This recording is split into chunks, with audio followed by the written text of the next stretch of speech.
গুরুত্বপূর্ণ কটা টিপস আপনাদের সাথে শেয়ার করলাম। অবশ্যই গুরুত্বপূর্ণ টিপসগুলো কেমন হয়েছে অবশ্যই জানাবেন। এবং আমি জিয়া বাংলাদেশ ভোলা জেলা থেকে ভিডিও আপলোড করলাম। অবশ্যই আমার ভিডিওর নিচে একটা লাইক করবেন, ভিডিও রিলেটেড ঘটনাগুলো কমেন্ট করবেন এবং যদি ভালো লাগে শেয়ার করে অন্যদেরকে দেখার সুযোগ করে দিবেন। ভিডিও কন্টিনিউ করেন, শুরু করা যাক, সাথেই থাকুন, লেটস গো। বন্ধুরা, গুরুত্বপূর্ণ একটা কথা বলি আপনাদেরকে, সফলতা জন্য কারো প্রয়োজন নেই। সফলতা শুধু আল্লাহর একমাত্র রহমত এবং আপনার সঠিক পরিশ্রমে আপনার সফলতা এনে দেবে ইনশাআল্লাহ। রাতারাতি সাফল্য বলতে কিছু নেই। এই পর্যন্ত যারা পৃথিবীতে সফল হয়েছে তারা অনেক কষ্ট করেই সফল হয়েছে এবং খুব দেরি করেই সফলতা ধরা দিয়েছে। নিজে খারাপ থাকি অসুবিধা নেই, কিন্তু কখনো অন্যের খারাপ চাই না বা অন্যের খারাপ কখনো কামনা করি না। এবং অন্যের প্রতি অধিকার খাটানো বন্ধ করে দেন। ব্যথা পেলে কে আপন কে পর কিছুই মনে রাখবে না, সবাই ঠিক ভুলে যাবে। এমন মানুষের সাথে কখনো সম্পর্ক নষ্ট করবেন না যে মানুষটার মনে আপনার জন্য অনেক বেশি ভালোবাসা, অনেক বেশি মায়া, অনেক বেশি মমতা, যে সবসময় আপনাকে স্মরণ রাখে, তার সাথে কখনো সম্পর্ক নষ্ট করবেন না। সময় যখন খারাপ হবে তখন মানুষ কিন্তু আপনার হাত ধরবে না, ধরবে আপনার ভুল, মাথায় রাখবেন।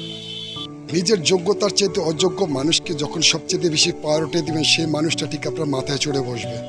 কখনো ভালো সময় নিয়ে গর্ব করবেন না, কখন খারাপ সময় চলে আসবে যে আপনি কল্পনাই করতে পারবেন না।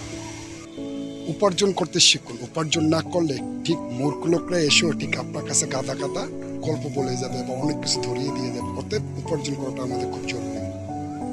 কখন কার দরজায় কাকে দাঁড়াতে হবে সৃষ্টি করতেই ভালো জানে। তাই এই জন্য কখনো কারোর সাথে কোনো সময় কোনো মুহূর্তে কখনো খারাপ ব্যবহার করবেন না, দুর্ব্যবহার করবেন, এই কথাটা সবসময় মাথায় রাখবেন।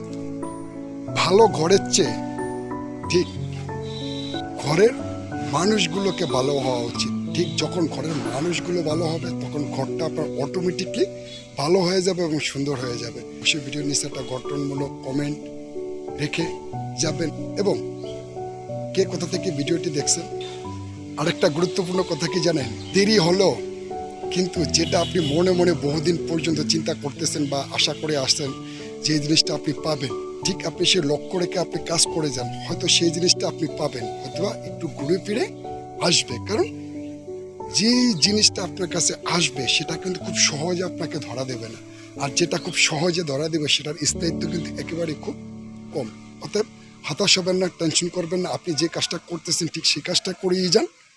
ঠিক যদি আপনার কাজ ঠিক থাকে, আপনার উদ্দেশ্য ঠিক থাকে, ঘুরে ফিরে ঠিক আপনার কাছে এটা চলে আসবে। যা আপনার জন্য নির্ধারণ করা হয়েছে তা পৃথিবীর যে প্রান্তে থাক না কেন সেটা ঘুরে ফিরে আপনার কাছে চলে আসবে।